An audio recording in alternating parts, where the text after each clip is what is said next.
Welcome to Kingdom Companies.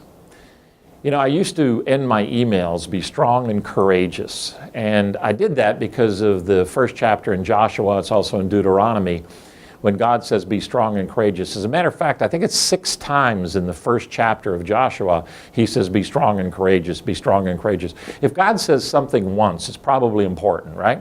If he says it 6 times, it's probably really important. And so strength and courage, and I think in the Bible you could look up strong and courageous and find it's probably there more than 20 times. But courage is different than what we think it is. It isn't a lack of fear. What it is bravery in the midst of the fear.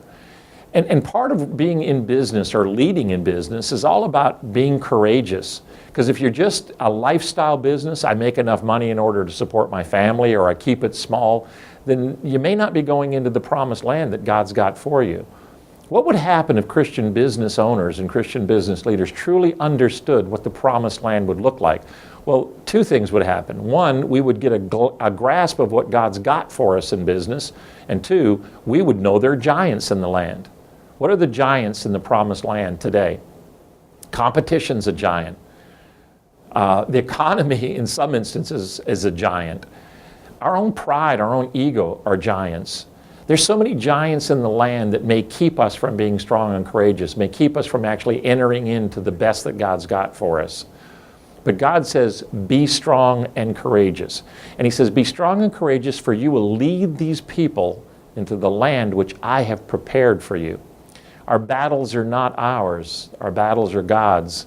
All he asks us to do is to keep our focus off of the giants and keep them focused on the promises. So, as you determine the promises that God has given you for you and your business and your leadership, then you're going to see the giants in the land, and you've got to decide, will you be strong and courageous as you face those giants? The more you look at the giants, the less you will see the promises. And when you get there, remember that it's God that provides the strength and the courage. Because not only does he say have it, he also provides it. And as long as you're using those strengths to be able to overcome the giants in the land and to seek and fulfill his promises, and as long as you're giving away through encouragement the courage that he's giving you, then you will never be empty.